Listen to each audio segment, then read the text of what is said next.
नमस्कार.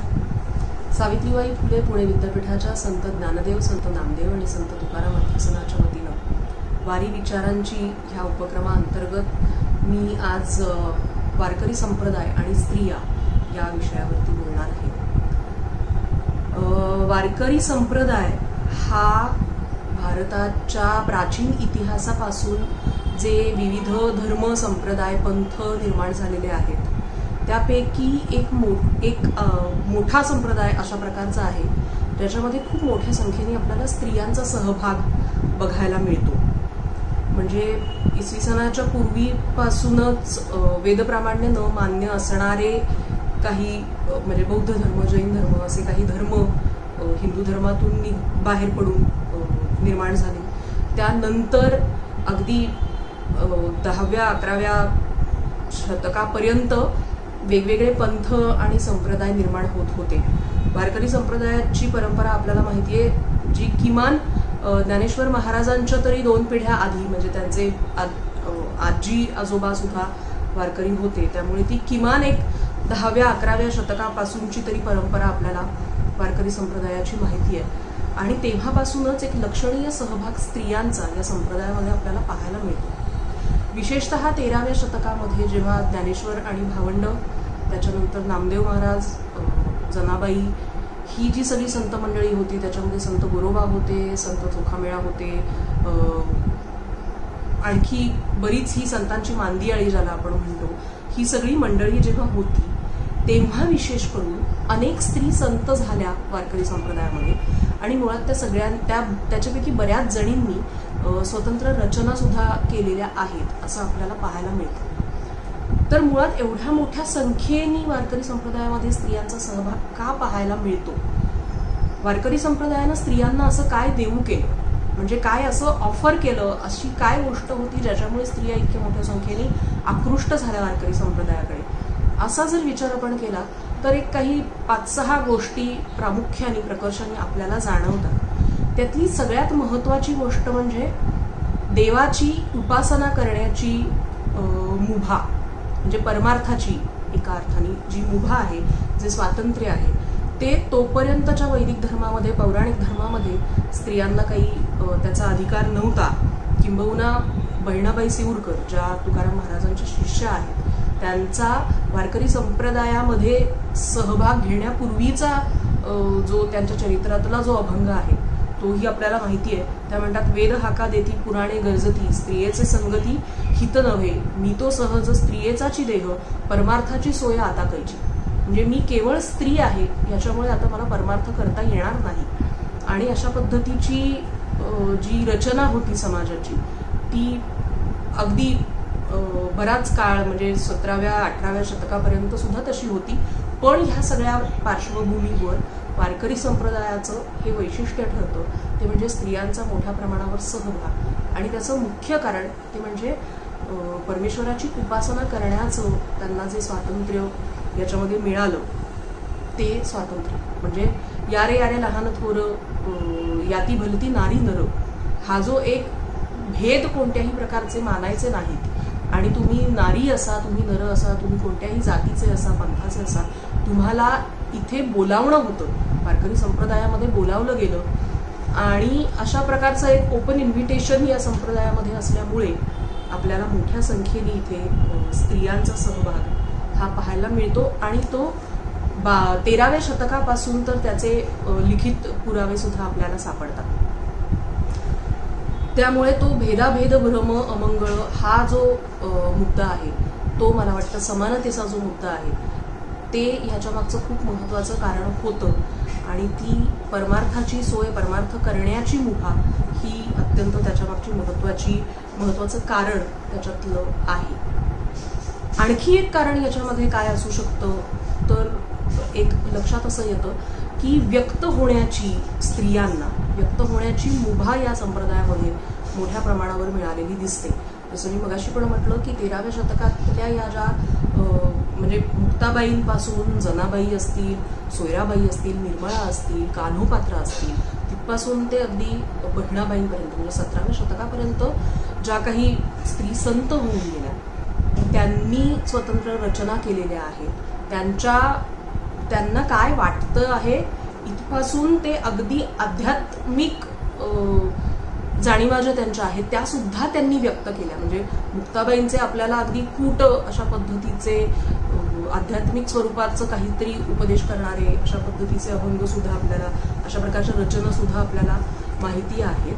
तिथपासून ते म्हणजे नामदेवरायांची जी पत्नी आहे म्हणजे राजाई, त्यांनी अगदी देवाकडे गारहाणं सुद्धा घातलंय आणि ते सुद्धा कशा पद्धतीचं की माझ्या नवऱ्याचं संसारात फारसं लक्ष नाही या पद्धतीचं, या स्वरूपाचं जी तक्रार आहे ती सुद्धा त्यांनी विठ्ठलाकडे करत असताना एक प्रकारची रचना करून म्हणजे अभंग लिहूनच त्यांनी ती केलेली आहे. आणि ही अशा प्रकारची व्यक्त होण्याची आपल्या मनामध्ये काय भावना आहेत, आपल्याला काय वाटतंय, आपल्या म्हणजे समाजाविषयी काय वाटतंय, आपल्या स्वतःविषयी काय वाटतंय, अध्यात्माविषयी, ईश्वराविषयी काय वाटतंय, अशा वेगवेगळ्या पातळ्यांवरचं जे त्यांचं मत आहे ते मांडण्याची मुभा इथे, ते मांडण्याची संधी वारकरी संप्रदायामध्ये स्त्रियांना मिळाली, जी त्यापूर्वी कधीही मिळालेली आपल्याला दिसत नाही. आणि म्हणून हा एक आणखी महत्वाचा मुद्दा ज्या कारणासाठी स्त्रियांचा इतका मोठ्या प्रमाणावर सहभाग आपल्याला पाहायला मिळतो. व्यक्त होण्याच्या बद्दल राजाईंच्या ज्या अभंगाचा मी आता म्हटलं, अहो रखमाबाई विठोबासी सांगा भ्रातारसी कागा वेडे केले, असं त्यांनी म्हटलंय. ही जी देवाकडे व्यक्त होण्याची जी मुभा आपण म्हणतोय त्याच्यामध्ये नवऱ्याला वेड म्हणणं इथपर्यंत सुद्धा राजाई गेलेल्या आहेत, ज्याची खरं तर आजही किती बायकांना मुभा असते. जर आपल्या नवऱ्याचं काही चुकत असेल, तो जर योग्य पद्धतीने वागत नसेल तर ते सांगण्याची आणि त्याच्या पलीकडे जाऊन त्याला वेड म्हणण्याची मुभा जी आहे ती इथे राजाईंनी घेतलेली दिसतीये. म्हणजे एका अर्थी ती रखमाबाईंना उद्देशून त्यांनी तो अभंग म्हटलेला आहे. सो एका बाईनी दुसऱ्या बाईला म्हटलंय की अगं तुझ्या नवऱ्याने माझ्या नवऱ्याला वेड केलंय. तर ही इतकी वैयक्तिक पातळीवरची आणि खूप गोड अशी जी भावना आहे, जी तक्रार आहे, ती सुद्धा त्यांनी व्यक्त केली आहे. त्यामुळे हा व्यक्त होण्याचा जो वाव इथे मिळालाय वारकरी संप्रदायामध्ये, तो मला वाटतं खूप महत्वाचा या सगळ्यामध्ये ठरतो. आणखी एक महत्वाची गोष्ट जी खरं तर सगळ्यात जास्त महत्वाची आहे आणि मला वाटतं आतापर्यंतच्या या सगळ्या व्याख्यानमालेमध्ये अनेकांनी याचा उल्लेखही केलेला असेल की स्त्रियांना वारकरी संप्रदायामुळे, त्यांच्या विचारांमुळे, शिकवणीमुळे एक प्रकारचं आत्मभान मिळालेलं आपल्याला निश्चितपणे पाहायला मिळतं. आपण कोण आहोत, आपण काय आहोत, आपण आपला जन्म कशासाठी झालेला आहे, किंवा ह्या ज्या सगळ्या आपण एक्झिस्टेन्शियल अशा पद्धतीच्या जे प्रश्न म्हणतो, तर त्या प्रश्नांची उत्तरं, त्या प्रश्नांवरती चिंतन मनन करणं हे सुद्धा स्त्रियांनी वारकरी संप्रदायामध्ये, विशेषतः त्या 13व्या शतकामध्ये आणि ते अगदी 17व्या शतकापर्यंत स्त्री संतांनी विशेष करून केलेलं आपल्याला पाहायला मिळतं. आणि हे जे चिंतन आणि मनन आहे किंवा हे जे आत्मभान जे त्यांना आलेलं आहे ते अगदी वैयक्तिक पातळीपासून सामाजिक पातळीपर्यंत असा त्याचा एक मोठा कॅनव्हास सुद्धा आहे असं आपल्याला म्हणायला लागतं. आणि ते काही स्त्री संतांचं अतिशय सहजपणे आलेलं आहे, तर काही स्त्री संतांनी बहिणाबाईंसारख्या अत्यंत प्रखरपणे आणि अभिमानानं ते व्यक्त केलेलं आपल्याला दिसून येतं. म्हणजे स्त्री म्हणून न व्हावे उदास साधू संत मज ऐसे केले, असं जेव्हा जनाबाई म्हणतात तेव्हा स्वाभाविकपणे त्या काळात ज्या पद्धतीची सगळी ती रचना होती समाजाची, त्यामध्ये स्त्रियांचं जे स्थान होतं पुरुषप्रधान व्यवस्थेमध्ये, त्यांना जे म्हणजे त्या ज्या पिचल्या जायच्या, त्यांना जे कष्ट करायला लागायचे, अत्यंत हीन दर्जाची वागणूक जी त्यांना होती, त्या सगळ्यामुळे एकूणच आयुष्याकडे बघण्यात म्हणजे काही काय म्हणूया आपण पॉझिटिव्ह काहीच नाहीये जीवनामध्ये, अशा प्रकारचा विचार यावा अशी सगळी परिस्थिती असताना जनाबाई मात्र आपलं स्त्री असणं, आपलं बाई असणं हे खूप सहजपणे आपल्याला स्वीकारताना दिसतात. आणि म्हणूनच त्या इतर त्यांच्या सगळ्या सख्यांना किंवा सगळ्या महिलांना पण, स्त्रियांना सुद्धा सांगताना दिसतात की स्त्री जन्म म्हणून नव्हावे उदास, मला परमेश्वरानेच असं केलेलं आहे, त्यामुळे त्याच्यामध्ये मला काही उदास होण्याजोगं किंवा निगेटिव्हली त्याच्याकडे बघावं अशी काही परिस्थिती, अशी काही अवस्था नाही. तर हे त्यांचं झालं पुन्हा सहज आपल्या स्त्रीत्वाकडे बघणं.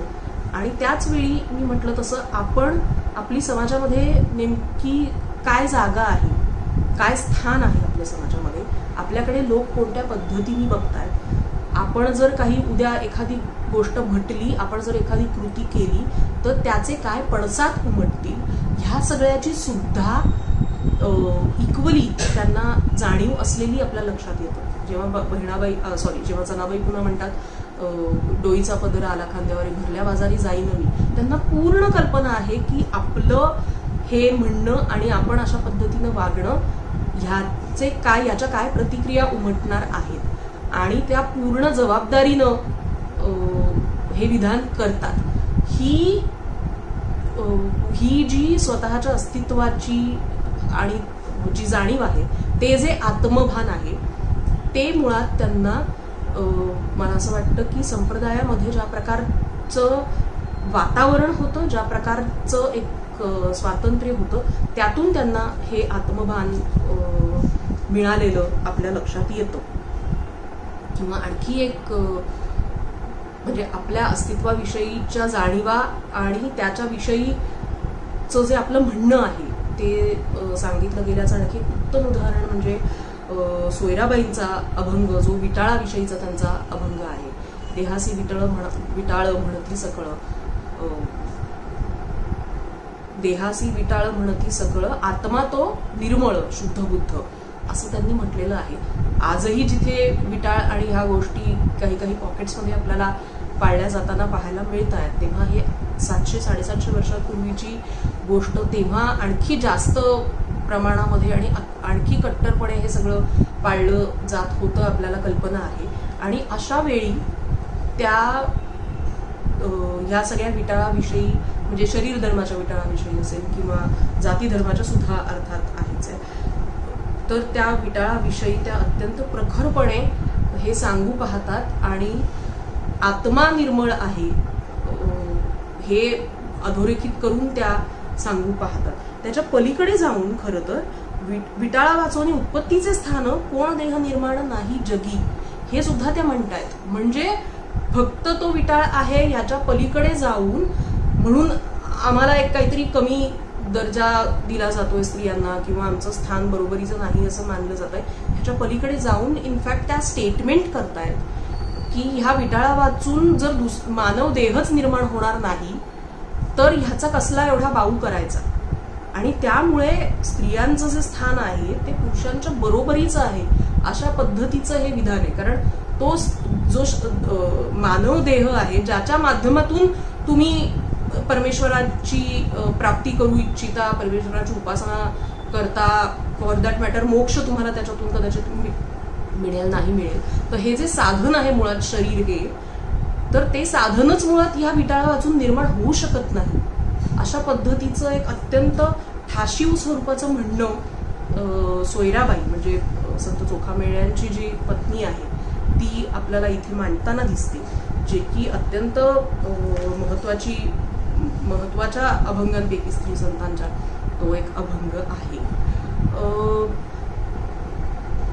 स्त्रियांना आलेलं जे आत्मभान आहे किंवा त्यांना स्वतःचं एक काहीतरी म्हणणं मांडण्याची जी मुभा आहे ती वारकरी संप्रदायामध्ये आल्यानंतर आपल्याला पाहायला मिळते. याचं पुन्हा उत्तम उदाहरण म्हणजे बहिणाबाईंचं आपल्याला म्हणता येईल. जसं त्यांनी आधी म्हटलंय की मी स्वतःच स्त्री आहे, त्याच्यामुळे मला परमार्थाची काही सोय नाही, हे त्यांचं संप्रदायाशी निगडीत, संप्रदायाशी जोडून घेण्यापूर्वीचं म्हणणं.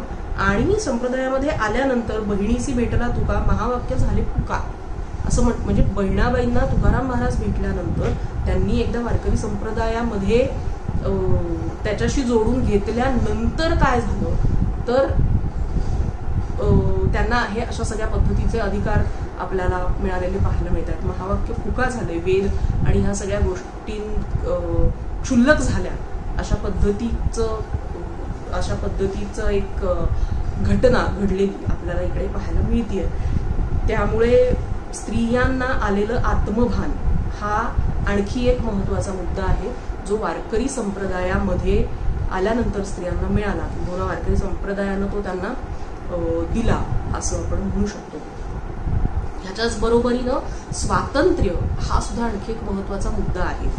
आणि स्वातंत्र्य म्हणजे कोणत्या प्रकारचं स्वातंत्र्य, तर जे आपल्याला आत्ता 20व्या शतकामध्ये भारतीय संविधानामध्ये मिळालेलं आहे. म्हणजे विचार स्वातंत्र्य, भाषण स्वातंत्र्य, आचार स्वातंत्र्य, हे सगळ्या पद्धतीचं जे स्वातंत्र्य आहे ते आपल्याला 13व्या शतकापासून, कमीत कमी 13व्या शतकापासून संप्रदायामध्ये स्त्रियांना सुद्धा पुरुषांच्या बरोबरीनं मिळालंय असं बघायला मिळतं.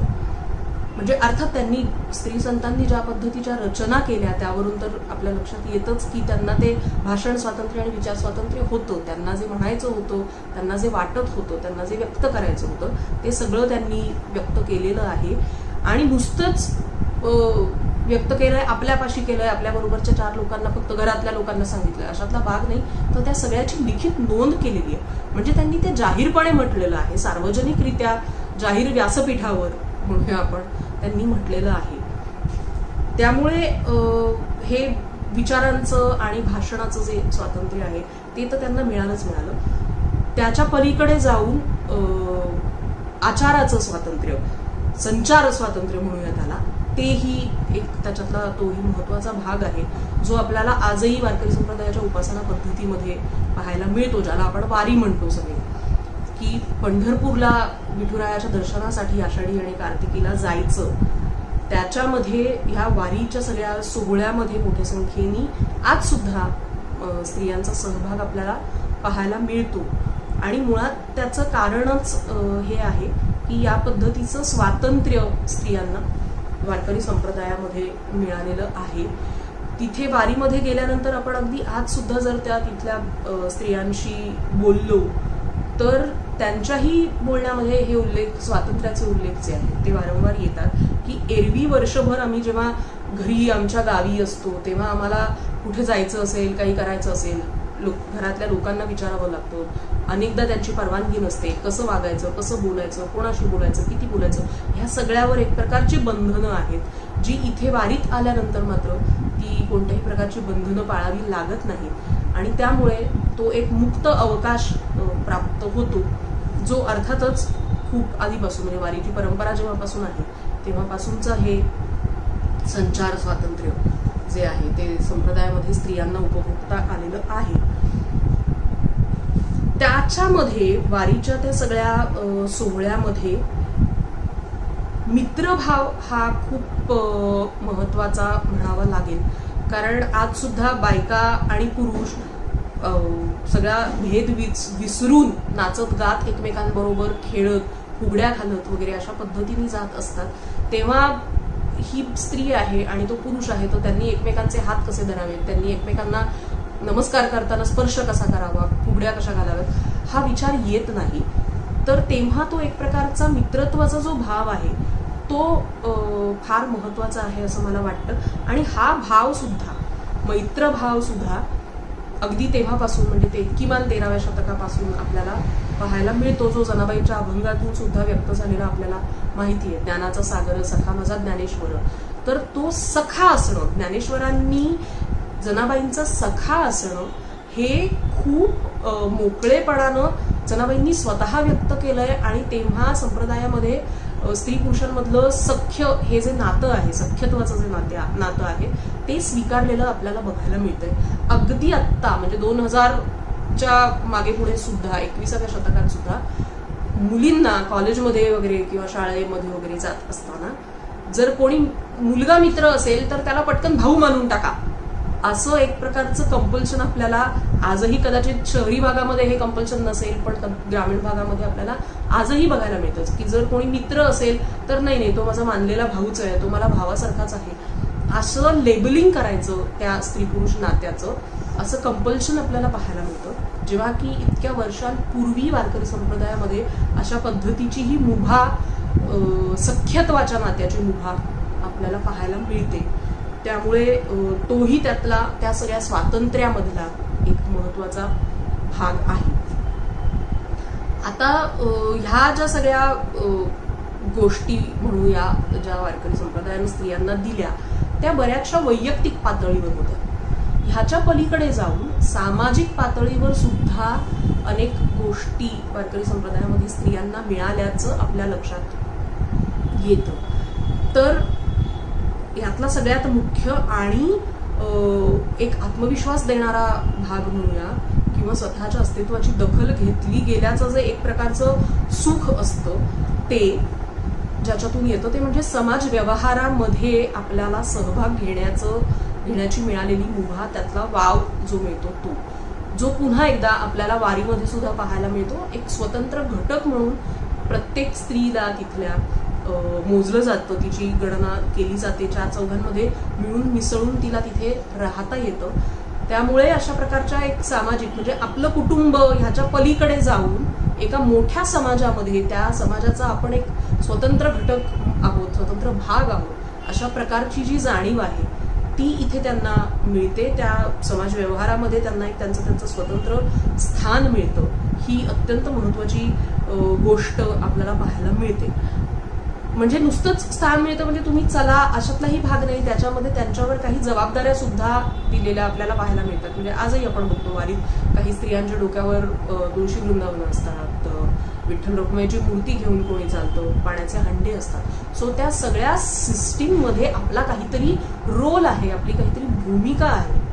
हे जे आपल्याला व्यक्ती म्हणून मिळालेलं महत्व आहे ते खूप महत्वाचं मला वाटतं. आणि ते समाज व्यवहारामधलं जे स्थान आहे ते अत्यंत मोलाचं आहे, जे त्यापूर्वी स्त्रियांना 13व्या शतकाच्या पूर्वी स्त्रियांना फारसं मिळालेलं आपल्याला दिसत नाही. त्याच्या पलीकडे जाऊन किंबहुना जेव्हा तुकाराम महाराज म्हणतात वेढा वेढा रे पंढरी मोर्चे लावा भीमातिरी, तेव्हा एक प्रकारे म्हणजे आले वैष्णव डिंगर असं महाराजांनी म्हटलेलं आहे. तर ते एक प्रकारची ते सैन्य आहे अशा पद्धतीनं त्या सगळ्या वारीच्या स्वरूपाचं चित्रण महाराजांच्या अभंगातून आपल्याला पाहायला मिळतं. It's a kind of force. आणि ह्या सैन्यामध्ये स्त्रियांना सुद्धा एक त्यांची बटालियन आहे असं म्हणायला हरकत नाही. जेव्हा की आपल्याला माहिती आहे लष्करामध्ये स्त्रियांचा सहभाग अगदी आत्ता व्हायला लागला, जेव्हा की ह्या वैष्णवांच्या त्या सैन्यामध्ये जे पंढरीला वेढायला निघालेले आहेत त्यांच्यामध्ये स्त्रियांना मात्र तेव्हापासूनचं स्थान आहे, जो पुन्हा समाज व्यवहारामधल्या त्यांना मिळत असलेल्या स्थानाचा एक महत्वाचा भाग आपल्याला म्हणता येईल. आणि आणखी एक पुन्हा जी महत्वाची गोष्ट आहे ती म्हणजे आत्मविश्वास. ह्या सगळ्या समाज व्यवहारामध्ये मिळालेल्या स्थानामधून जर स्त्रियांना काही मिळालेलं असेल तर ती खूप महत्वाची गोष्ट म्हणजे आत्मविश्वास. कारण एरवी ती कायमच कोणाची तरी आई, कोणाची तरी मुलगी, कोणाची तरी बायको, कोणाची तरी आई, कोणाची तरी बहीण, अशाच पद्धतीच्या तिच्या आयडेंटिटीज तिला मिळत होत्या. जेव्हा की इथे संप्रदायामध्ये आल्यानंतर एक स्वतंत्र घटक म्हणून तिच्याकडे बघितलं गेलं आणि त्याच्यामधून जो एक आत्मविश्वास निर्माण होतो, जो कुठल्याही माणसाला, मनुष्याला जगण्यासाठी अत्यंत आवश्यक घटक आहे. म्हणजे जनाबाई जेव्हा म्हणतात देव खाते देव पिते देवावरी मी निजते, देव देते देव घेते देवासवे व्यवहारिते. तर देव माझ्यासाठी असा आहे की मी देवाचं सेवन करते, मी देवावरच निजते, हे इतक्या आत्मविश्वासानं जनाबाई जर सांगू शकतात, म्हणजे जर त्यांची ही स्वतःची त्यांना झालेली जाणीव आहे, त्यांची ही भावना आहे देवाविषयीची, तर एखादी सारखी बाई ती भावना घेऊन स्वतःशी ठेवून गप्प राहते आणि त्याचा आनंद घेते की हो माझं आणि देवाचं बुवा एक असं नातं आहे. पण जनाबाई फक्त ते तसं करत नाहीत, त्या स्वतःपुरतं ते ठेवत नाहीत, तर त्याच्या पलीकडे जाऊन ते त्या जाहीर करतात, ते त्याचं काव्य करतात, ते रचून लोकांना सांगतात की माझं आणि देवाचं असं नातं आहे. हे सांगण्याची गरज त्यांना वाटते आणि हे त्या तितक्या आत्मविश्वासानं सांगतात. हा पुन्हा आत्मविश्वास जो आहे तो वारकरी संप्रदायामध्ये ज्या पद्धतीची शिकवण आहे, तिथे ज्या पद्धतीची वागणूक मिळते स्त्रियांना, त्या वागणुकीतूनच हा आत्मविश्वास त्यांच्यामध्ये निर्माण झालेला आपल्याला पाहायला मिळतो. आणि जी अत्यंत महत्वाची बाब आहे, मगाशी आत्मभानाच्या संदर्भात सुद्धा मी बोलताना असं म्हटलं की काही वैयक्तिक पातळीवरच्या होत्या, काही खूप सहजरित्या सांगितलेल्या गोष्टी होत्या, तर काही अत्यंत अभिमानानं आणि प्रखरपणे सांगितल्या गेल्या अशाही गोष्टी होत्या, ज्याच्यामध्ये बहिणाबाईंचं खूप महत्त्वाचं उदाहरण आपल्याला घेता येईल. जेव्हा बहिणाबाईंनी ह्या सगळ्या वारकरी संप्रदायाची इमारत कशी रचली गेली ह्याच्याविषयीचा जो त्यांचा अभंग आहे, ज्ञानदेवे रचिला पाया उभारिले देवालया, त्याच्या शेवटी तुकाराम महाराज कसे कळस झाले, तुका झालासे कळस भजन करा सावकाश, आणि पुढे जाऊन बहिणाबाई म्हणतात बहिणी फडकती ध्वजा निरूपण केले ओजा. म्हणजे ह्या एका इमारतीवरती मी ध्वज फडकवते आहे आणि मी अत्यंत ओजस्वी आणि तेजस्वी अशा प्रकारचं निरूपण करते आहे, हे अत्यंत आत्मविश्वासानं बहिणाबाई सांगतात. त्याच्यामध्ये त्यांच्या अस्तित्वाची, त्यांच्या अधिकाराची, आध्यात्मिक अधिकारांची त्यांना प्रखर जाणीव आहे आणि ते त्या ठासून सांगतायत. वास्तविक पाहता ह्या देवालयाच्या उभारणीमध्ये जी नावं त्यांनी घेतलेली आहेत ती सगळी पुरुष संतांची. ज्ञानदेवांनी पाया रचला, त्याच्यानंतर नामदेव नामातयाचा किंकर तेणे केला, हा विस्तार, तो सगळा जो संप्रदाय आहे त्या विस्ताराचं मुख्य काम नामदेवरायांनी केलेलं आहे. एकनाथ महाराजांनी त्याला खांब दिलेले आहेत आणि तुकाराम महाराजांनी कळस त्याचा रचला आहे. ह्या सगळ्या 4 पुरुषांच्या पंक्तीमध्ये बहिणाबाई त्याचा कहर जो आहे, असा जो कळस आहे, जो क्लायमॅक्स आहे, तो त्यांनी स्वतःच्या हातून घडवलेला आहे. म्हणजे त्यांच्या आत्मविश्वासाची पातळी किती मोठी आहे हे आपल्या लक्षात येतं. आणि पुन्हा हा आत्मविश्वास कुठून येतो तर संप्रदायामध्ये ज्या प्रकारची वागणूक, ज्या प्रकारची शिकवण त्यांना मिळालेली आहे त्यामधून अर्थातच हा जो आत्मविश्वास आहे तो त्यांच्यामध्ये येतो असं आपल्याला दिसतं. आणि आता जो खूप आधुनिक अशा प्रकारची देण, आधुनिक काळाची देण आपण म्हणूया, जी स्त्रियांना इथे मिळाली, अर्थात मध्ययुगापासून, ती मध्ययुगाच्या आधीपासून किंबहुना मिळालेली आपल्याला पाहायला मिळते वारकरी संप्रदायाच्या बाबत, ती म्हणजे स्त्रियांच्या कर्तृत्वाला इथे वाव मिळाला. अनेक स्त्री संतांनी संप्रदायामधल्या रचना केलेल्या आहेत स्वतंत्र, हे तर आपल्याला माहिती आहेच आहे. त्याच्या पलीकडे जाऊन जर आपण जनाबाईंचं उदाहरण घेतलं तर त्यांचा जो अभंग आहे, नामदेव कीर्तन करी पुढे नाचे देव पांडुरंग, जनी म्हणे ज्ञानदेवा बोला अभंग.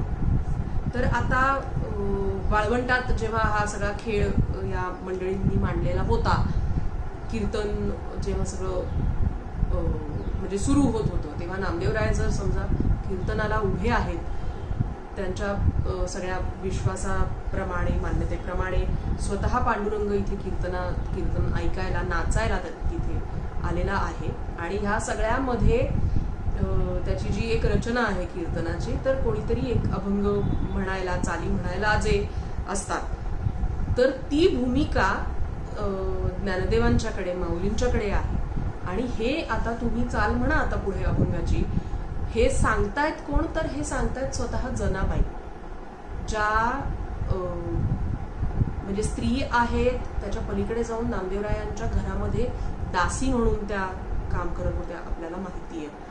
तर ह्या सगळ्याच्या पलीकडे जाऊन त्यांना त्या सगळ्या कार्यक्रमाचं सूत्रसंचालन करायची जी एक प्रकारची संधी तिथे मिळत होती, ते खूप मला वाटतं ते अत्यंत महत्त्वाचं उदाहरण, स्त्रियांना ज्या पद्धतीनं त्यांच्या कर्तृत्वाला वाव मिळत होता त्याचं अतिशय उत्तम उदाहरण हे देता येईल आपल्याला जनाबाईंचं.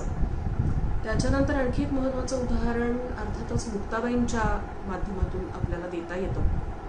आपल्याला माहिती आहे मुक्ताबाईंनी ताटीचे अभंगांची रचना केली आणि ताटीच्या अभंगांमधून जेव्हा ज्ञानेश्वरांना या सगळ्या, त्यांना ज्या प्रकारचं समाजाने बहिष्कृत केलेलं होतं, ज्या पद्धतीचे अपमान त्यांचे होत होते, त्या सगळ्याला कंटाळून, त्याचा वीट येऊन ज्ञानेश्वर माऊली एकदा त्यांच्या कुटीमध्ये गेले आणि दरवाजा बंद केला. कुटीची जी ताटी आहे, दरवाजा तो बंद केला आणि आतमध्ये ते बसले. आणि तेव्हा या धाकट्या बहिणींनी, अगदी 14-15 वर्षांची ती मुलगी असेल मुक्ताई, तिने भावाला समजावून सांगितलं की संत जर तुम्हाला व्हायचं असेल, म्हणजे संतांचं काय कर्तव्य आहे आणि संतांनी कसं वागलं पाहिजे, आपल्याला स्वतः बरोबरच संतांनी सगळ्या समाजाला पुढे न्यायला पाहिजे, एक मार्ग दाखवला पाहिजे.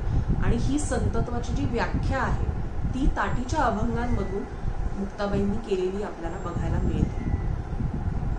लहान बहीण असून मोठ्या भावाला उपदेश करतेय मुक्ता ही मुलगी. ती स्त्री आहेच आहे, ती वयाने लहान आहे आणि तरी सुद्धा तिला ते करण्याचा अधिकार आहे हे आपल्याला बघायला मिळते.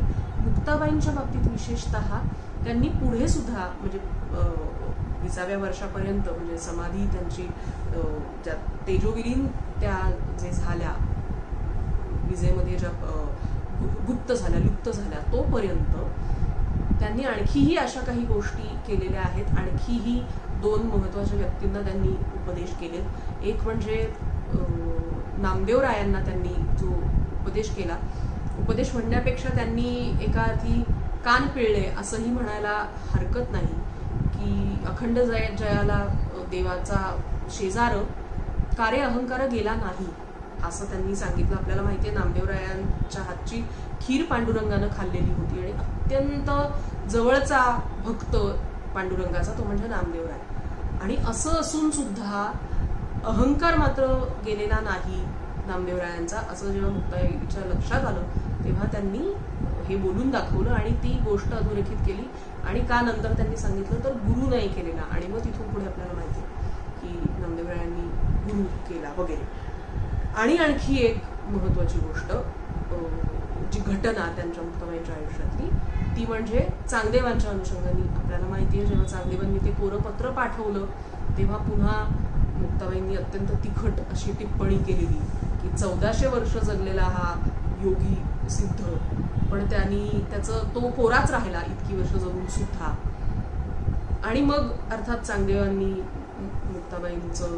मुक्ताबाईंचे शिष्य झाले आणि मुक्ताबाईंनी त्यांना मार्गदर्शन केलं हे आपल्याला माहिती आहे. पण 3 अशा प्रकारचे अधिकारी पुरुष स्वतः त्यांचे मोठे बंधू ज्ञानेश्वर महाराज, त्याच्यानंतर नामदेवराय आणि चांगदेव असे जे 3 मोठे अधिकार पदाला पोहोचलेले जे पुरुष होते त्यांना उपदेश केला मुक्ताबाईंनी. आणि हा एका अर्थी मी म्हणतेय की कर्तृत्वाला जो वाव होता, जर तुमची तेवढी क्षमता असेल तर तुम्ही ती एखादी गोष्ट करू शकता. त्यामध्ये तुम्ही स्त्री आहात का पुरुष आहात यांनी फरक पडत नाही वारकरी संप्रदायामध्ये. त्याचं जिवंत उदाहरण म्हणजे मुक्ताबाईंच्या अनुषंगाने आपल्याला देता येतं. आणि जसं मगाशी सुद्धा म्हटलं बहिणाबाईंनी तो ध्वज जो आहे तो फडकवलेला आहे या सगळ्या वारकरी संप्रदायाच्या इमारतीवर. पण आणखी एक कर्तृत्व म्हणून म्हणजे आता रचना ज्या आहेत त्या अनेक स्त्री संतांनी केल्या, काव्य केलं आपल्याला माहिती आहे. त्यांच्यात म्हणजे त्याच माळेतला आणखी एक पुढचा मणी म्हणून सुद्धा बहिणाबाईंकडे आपल्याला पाहता येतं. पण त्या पलीकडे जाऊन बहिणाबाईंची आणखी एक रचना जी आहे ती महत्वाची या सगळ्यामध्ये आपल्याला मानावी लागते. ती म्हणजे त्यांनी केलेला वज्रसूचीचा अनुवाद. अश्वघोष नावाचा जो बौद्ध पंडित होते इसवी सन पूर्व किंवा इसवी सनाच्या सुरुवातीच्या शतकांमध्ये, तर त्यांनी वज्रसूची नावाचा जो एक ग्रंथ लिहिलेला होता ज्यामध्ये वैदिक धर्मावर त्यातल्या सगळ्या जातीय त्या उतरंडीवर त्यांनी कडाडून टीका केलेली होती. आणि ह्या वज्रसूचीचा अनुवाद बहिणाबाईंनी केलेला आहे. तर अनुवाद करणं आधीच्या आपल्या पूर्वसुरींच्या ग्रंथांचं ह्याची पण एक वारकरी संप्रदायामध्ये मोठी परंपरा आपल्याला बघायला मिळते. ज्ञानदेवांनी स्वतः भगवद्गीतेचा अनुवाद केला, त्याच्यावरची जी टीका लिहिली ती आपल्याला ज्ञानेश्वरी म्हणून परिचित आहे. संत एकनाथांनी सुद्धा भागवताचा अनुवाद केला, ते मराठीमध्ये आपल्याला सगळ्यांपर्यंत पोहोचवलं. आणि त्याच्यानंतर म्हणजे ह्या बाबतीमध्ये अनुवादाच्या बाबतीमध्ये पण बघा कोणती परंपरा कोणाची परंपरा चालवतायत बहिणाबाई, तर ती आपल्या पुरुष सहकार्यांची, पुरुष पूर्वसुरींची आहे. आणि ते अत्यंत समर्थपणे एक प्रकारे ते परंपरेचं जे काय म्हणू आपण त्याला, ती जी एक महत्वाची बॅटन असते, एक आपण मॅरेथॉनमध्ये जे अनेकदा रिलेमध्ये जी ती एक बॅटन असते ती आधीचे लोक पुढच्या माणसाकडे देतात आणि मग पुढचा माणूस पुढे पळतो.